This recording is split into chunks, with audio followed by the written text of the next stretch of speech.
RTV app వార్తల్ని క్షణాల్లో చదివే అవకాశం ఉంటుంది. ఒక న్యూస్ పేపర్, ఒక టెలివిజన్ ఛానల్ మీ చేతుల్లో ఎప్పుడూ ఉంటాయి. బెంగాల్ ఆర్జికర్ మెడికల్ కళాశాలలో జరిగిన సంఘటన దేశం మొత్తాన్ని కదిలించి వేసింది. ప్రస్తుతం మనం చూస్తున్నాం, ఐఎంఏ ఇచ్చినటువంటి పిలుపు మేరకి గత కొంతకాలం నుంచి కూడా అన్ని వైద్య సంస్థలకు సంబంధించినటువంటి వైద్యులు ఆందోళన చేస్తున్నారు. ఇప్పటికే ప్రభుత్వం కదిలి వచ్చింది. అయినప్పటికీ కూడా దోషులను కఠినంగా శిక్షించాలి. అత్యాచారం చేసి హత్య చేసినటువంటి ఘటన కలకలం రేపుతుంది. ప్రస్తుతం మనం కరీంనగర్ జిల్లా కలెక్టరేట్ ఎదుట పెద్ద ఎత్తున తరలి వచ్చినటువంటి మెడికోస్ ఉన్నారు, డాక్టర్స్ ఉన్నారు. వీళ్ళందరి యొక్క అభిప్రాయం కూడా కనుక్కుందాం. 24 గంటల పాటు కూడా ఓపీ వైద్య సేవలు, అవుట్ పేషెంట్ సంబంధించిన వైద్య సేవలు నిలిపివేయడం జరిగింది. నిరసనలు తెలియజేయడం జరుగుతుంది. అనేక ఘటనలు జరుగుతున్నాయి. అయినప్పటికీ కూడా కొంత కూడా మార్పు రాలేదనేటువంటి ఆవేదన, ఆందోళన చాలా మందిలో కదిలి వచ్చేలా చేసింది. సార్ చెప్పండి, ఎట్లా చూడొచ్చు ఈ సంఘటన? ఒకటి కాదు, రెండు కాదు, పదే పదే జరుగుతూనే ఉన్నాయి. బయటకు వెళ్ళిన వాళ్ళకి రక్షణ ఉందా లేదా అనేటువంటి ఘటన కలవరపరుస్తున్నది. మొన్నటికి మొన్న బెంగాల్లో జరిగినటువంటి విషయాన్ని దృష్టిలో పెట్టుకుంది.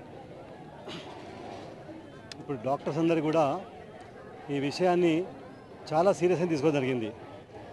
డాక్టర్స్ మీద దాడులు, హాస్పిటల్ను ర్యాన్సాక్ చేయడము, తర్వాత డాక్టర్లను కొట్టడము, కొందరిని చంపడం కూడా, ఇలాంటి చాలా ఇన్సిడెంట్స్ చూసాం. కానీ ఈ విషయంలో ఒక గవర్నమెంట్ హాస్పిటల్లో పనిచేస్తున్న అభంశుభం తెలియని ఒక అమ్మాయి, నిరంతరం కూడా డ్యూటీ చేసి 3 రోజులు డ్యూటీ చేసి అలసిపోయి పడుకున్న అమ్మాయిని ఇంత దారుణంగా చంపడము, అది కూడా హాస్పిటల్ ప్రెమిసెస్లో, దీన్ని చాలా తీవ్రంగా కూడా పరిగణించాలి. ఈ దేశంలో ఒక నేరం జరిగినాక కొన్ని రోజులకు అందరిని మర్చిపోతూ ఉన్నారు. తర్వాత మళ్ళీ నేరం జరుగుతుంది. వీటన్నిటికీ కూడా ఒకసారి ఫుల్ స్టాప్ పెట్టాలి. కాబట్టి ఈ చట్టాలను కఠినం చేయాలి. అలాగే దోషులను వెంటనే గుర్తించి వారికి తొందరగా ఆ ట్రాక్ కంప్లీట్గా చేసేసి ఫాస్ట్ ట్రాక్ పెట్టి వాళ్ళ నేర నిర్ధారణ తొందరగా చేసి వారిని తొందరగా శిక్షించాలి. ఆ శిక్షలు కూడా ఎంత కఠినంగా ఉండాలంటే నెక్స్ట్ ఇంకోటి చేసేవాళ్ళు భయపడాలి.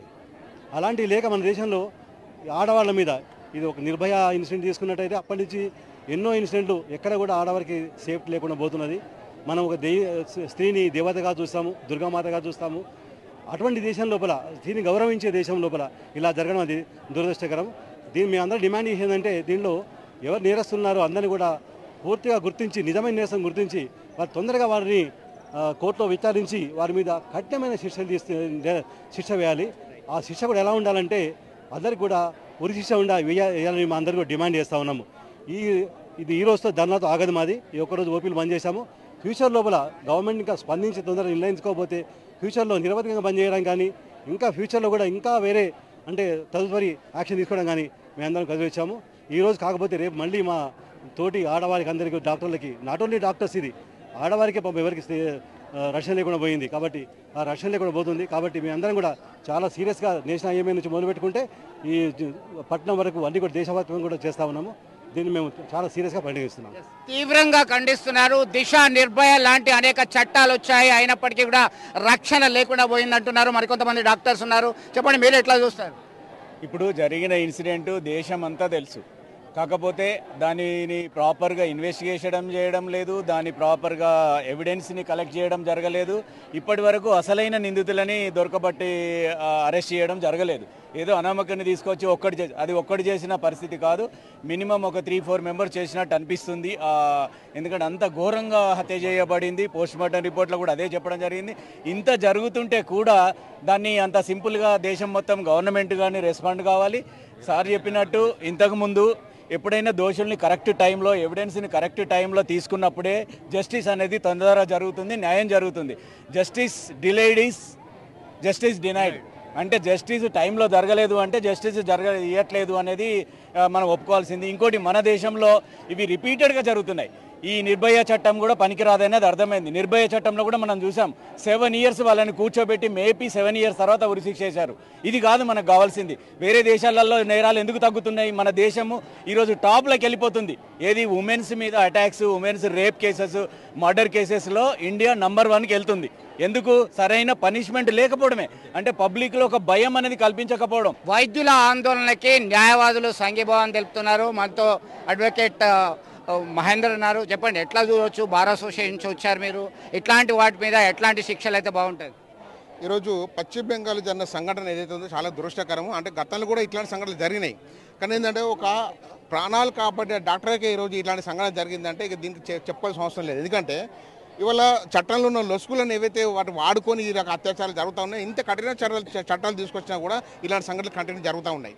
నేనేమంటున్నానంటే ఒక బార్ అసోసియేషన్ అడ్వకేట్గా ఒక పిలుపునిస్తున్నాను ఈరోజు నుంచి. ఎందుకంటే అత్యాచారం చేసిన నిందితులు ఎవరైతే ఉన్నారో ఆ నిందితుల ఒక ఏదైతే అత్యాచారం బాధ్యులైన అంగాన్ని కానీ చేతులను కాళ్ళను మరియు కళ్ళను అదేవిధంగా నాలుకను ఈ కోసేసి విగతజీవిగా మార్చినప్పుడు ఆ వ్యక్తిని చూసుకుంటే ఆ మొండాన్ని చూసుకుంటే భవిష్యత్తులో ఇట్లాంటి సంఘటన చేయకూడదు అన్న ఆలోచన రావాలి ప్రజలలో. ఎందుకంటే ఎన్ని మార్పు ప్రభుత్వాలు తీసుకొచ్చినా కూడా ప్రజలలో మార్పు రావట్లేదు. అంటే ఈ అత్యాచార సంఘటన నిందితుల యొక్క కఠినతర చట్టాలు అవే ఇవేదో ఉరిశిక్ష తీస్తే లేకపోతే ఏదో కాల్ చేస్తే అంటే ఒక్క నిమిషంలో అయిపోతూ ఉన్నది. జీవితాంతం అతను ఒక ఏడ్చుకుంటూ ఉండాలి. అతను చూసి ఇంకా 10 మంది కూడా బాధపడుతూ ఉండాలి. ఆ విధంగా చేయాలని చెప్పి కోరుతా ఉన్నాను. ఎందుకంటే ఇవాళ జూనియర్ డాక్టర్ 31 సంవత్సరం ఉంటే పీజీ అవుతా ఉన్నది ఆర్జికర్ హాస్పిటల్లో. ఇవాళ 3 గంటలకు ఆమె సెమినార్ హాల్లోకి వెళ్తే 5 గంటల వరకు అత్యాచారం జరిగిందండి. అంటే దాదాపు 4 నుంచి 5 మంది అలా పార్టిసిపేట్ అయ్యారు. సంజయ్ రాయ్ అనే వ్యక్తిని మాత్రమే అంటే పోలీసు కానీ ఒక పోలీసు అంటే పోలీసు వాళ్ళు ఏర్పాటు చేసుకున్న ఒక వాలంటీర్ మాత్రమే హాస్పిటల్ మొత్తం తిరిగి ఆయన చేసి అని చెప్పేసి అరెస్ట్ చేయడం జరిగింది. ఇవాళ అక్కడ ఉన్న ప్రిన్సిపల్ అయితే సందీప్ ఘోష్ ఎవరుతున్నారో సందీప్ ఘోష్ వాళ్ళ పేరెంట్స్కి ఫోన్ చేసి ఆత్మహత్యగా చిత్రీకరించే ప్రయత్నం చేసిండు. మీడియా వాళ్ళు అడుగుతూ కూడా ఆత్మహత్య చెప్పడం జరిగింది. అంటే ఇలా సందీప్ ఘోష్కి పాత్ర ఉందని చెప్పేసి అందులో ఏదైతే టీఎంసీ తృణమూల్ కాంగ్రెస్ పార్టీ యొక్క కార్యకర్తల యొక్క వాళ్ళ నాయకుల యొక్క పాత్ర ఉన్నట్టు మనకు అర్థమవుతుంది. ఎందుకంటే జూనియర్ డాక్టర్లు వాళ్ళు సమ్మె చేస్తుంటే కూడా 300 మంది వాళ్ళపై దాడి చేయడం జరిగిందండి. భవిష్యత్తు ఇట్లాంటి సంఘటన జరగకూడదు ఉండాలంటే కఠిన చట్టాలు తీసుకోవాలని చెప్పి భారత కోరుతా ఉన్నాం. సో మొత్తం మీద కేవలం నిర్భయ దిశ లాంటి అనేక చట్టాలు వచ్చినప్పటికీ కూడా తీరు మారతలేదు. ఎవరైతే కారణం ఉన్నారో వాళ్ళ యొక్క అంగ విచ్ఛేదన చేయాలి.